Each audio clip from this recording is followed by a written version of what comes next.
अगर आपका internet connection उलझे हुए तारों जैसा दिखता है तो आप अकेले नहीं हैं। इंटरनेट की शुरुआत भी कुछ ऐसी ही उलझनों से भरी हुई थी। यहां देखिए कैसे सब शुरू हुआ।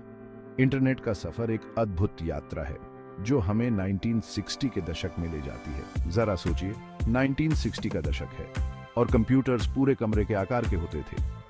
ये विशालकाय मशीनें आज के स्मार्टफोन से भी कम ताकतवर थीं, लेकिन एआरपीए के बुद्धिमान लोगों, जिन्हें बाद में डॉर्पा के रूप में जाना गया, के पास एक अनोखा विचार था।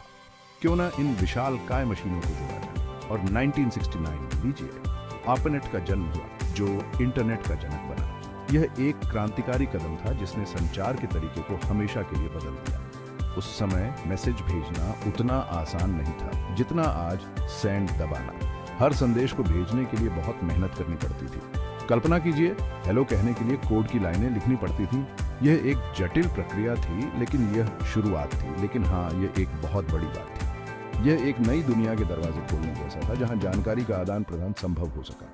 80 के दशक में टिम बर्नर्स-ली नाम के एक अंग्रेज ने सोचा, क्या हो अगर हमारे पास जानकारी आसानी से एक्सेस करने का कोई सिस्टम हो, और बस वर्ल्ड वाइड वेब का जन्म हुआ। यह एक ऐसा आविष्कार था जिसने इंटरनेट को आम जनता के लिए सुलभ बना दिया। तो अगली बार जब आप कोई कैट वीडियो स्ट्रीम करें तो याद रखें, यह सब कुछ बहुत ही बुद्धिमान लोगों और बहुत सारे कोडिंग से शुरू हुआ था। इंटरनेट केवल मीम्स के बारे में नहीं है, यह मानव प्रतिभा का प्रमाण है। उत्सुक रहे टेक एंथुसियास्ट्स। इंटरनेट की यह यात्रा हमें यह सिखाती है कि कैसे मानव मस्तिष्क की शक्ति और नवाचार ने हमारे जीवन को बदल दिया है। 90 के दशक में इंटरनेट धीरे धीरे आम लोगों के जीवन का हिस्सा बनने लगा। लोग अपने घरों में कंप्यूटर लगाने लगे और इंटरनेट का उपयोग करने लगे। याद है वो दिन जब इंटरनेट कनेक्शन के लिए डायल अप मोडेम की आवाज सुनाई देती थी। ये एक धीमी प्रक्रिया थी, लेकिन ये एक नई दुनिया का दरवाजा खोल रही थी। ईमेल का आविष्कार भी इसी समय हुआ। ये एक नया और तेज तरीका था लोगों से जुड़ने का। अब पत्र लिखने की जरूरत नहीं थी, बस एक ईमेल भेजो और संदेश तुरंत पहुंच जाता था। शुरुआती वेबसाइटें बहुत साधारण होती थीं, लेकिन उन्होंने हमें एक नई दुनिया दिखाई।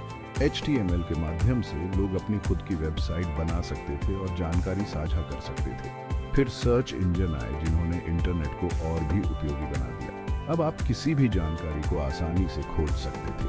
ये एक क्रांतिकारी बदलाव था। 2000 के दशक में सोशल मीडिया प्लेटफॉर्म्स का उदय हुआ। अब लोग न केवल जानकारी साझा कर सकते थे, बल्कि एक दूसरे से जुड़ भी सकते थे। ये एक नया युग था। और फिर आया मोबाइल इंटरनेट का दौर। स्मार्टफोन ने इंटरनेट को हमारी जेब में ला दिया। अब आप कहीं भी और कभी भी इंटरनेट का उपयोग कर सकते थे। आज इंटरनेट हमारे जीवन का अभिन्न हिस्सा बन चुका है। हम इसका उपयोग काम, मनोरंजन, शिक्षा और संचार के लिए करते हैं। यह एक अद्भुत यात्रा रही है, लेकिन यह यात्रा यहीं खत्म नहीं होती। इंटरनेट का भविष्य और भी रोमांचक है। नई तकनीकों के साथ हम और भी अद्भुत चीजें देखेंगे। तो याद रखें, इंटरनेट केवल एक तकनीक नहीं है, ये मानव प्रतिभा और नवाचार का प्रमाण है। उत्सुक रहें टेक एंथुसियास्ट्स। इंटरनेट की यह यात्रा हमें यह सिखाती है कि कैसे मानव मस्तिष्क की शक्ति और नवाचार ने हमारे जीवन को बदल दिया है।